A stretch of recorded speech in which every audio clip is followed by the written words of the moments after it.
নমস্কার বন্ধুরা, welcome to hint tips Bangla channel. আজকের এই ভিডিওতে আমরা জানবো কিভাবে কৃষক বন্ধুর কেবি আইডি অর্থাৎ কৃষক বন্ধু আইডি আমরা কিভাবে পাবো। অর্থাৎ কৃষক বন্ধুর বর্তমান দিনে এখন ভেরিফিকেশন সরকার মুখ্যমন্ত্রী চালু করেছেন, সেটা আমরা জানতে পারবো কিভাবে, তার স্ট্যাটাস দেখবো কিভাবে, আমাদের নামে ভেরিফিকেশন এসছে কিনা। আমরা জানি যারা পিএম কিষাণ পাচ্ছেন তারা কেউ ভেরিফিকেশন করতে হবে না, কৃষক বন্ধুর কোনো ভেরিফিকেশন করতে হবে না, এটা মুখ্যমন্ত্রী সরকার বলেছেন, আমাদের এই সরকার বলেছেন। সুতরাং আমরা যদি কোনো দরকারি প্রয়োজনে আমাদের স্ট্যাটাস দেখতে চাই, কৃষক বন্ধুর স্ট্যাটাস বা কৃষক বন্ধুর আইডি জানতে চাই, তা কিভাবে জানবো তা আজকের এই ভিডিওতে আমরা জেনে নিব। পরপর স্টেপ গুলো বলছি, আপনারা ফলো আপ করে স্টেপ গুলো দেখে নিজেদের মোবাইলের মাধ্যমে চেক করে নিন। প্রথমে আক্স গুগলে যেতে হবে বা সার্চ গুগলে যেতে হবে, সেখানে মারতে হবে, লিখতে হবে আমাদেরকে কৃষক বন্ধু।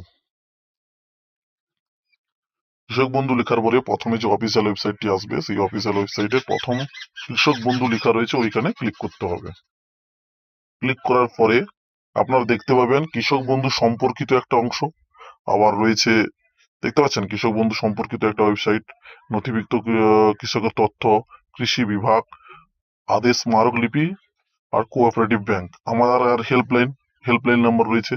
আমাদের দরকার নথিভুক্ত কৃষকের তথ্য, অর্থাৎ আমাদের জানতে হবে কৃষক বন্ধু আইডি কিভাবে আমরা পাবো। ওই নথিভুক্ত কৃষকের তথ্য জানতে গেলে নথিভুক্ত কৃষকের তথ্যে ক্লিক করতে হবে।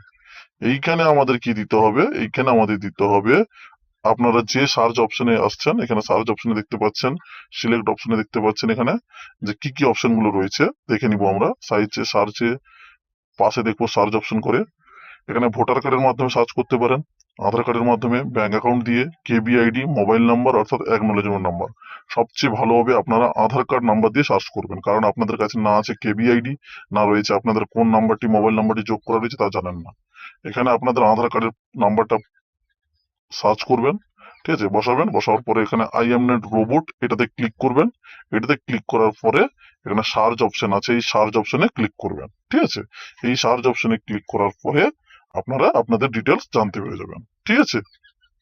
আর এইরকম কোনো ভিডিও যদি আপনারা পেতে চান তাহলে আমাদের কমেন্টে লিঙ্কে কমেন্ট করুন, আমরা কোন বিষয়ের উপর আপনারা ভিডিও যেতে চান সেই বিষয়ের উপর আমরা ভিডিও বানিয়ে দিব। Thank you.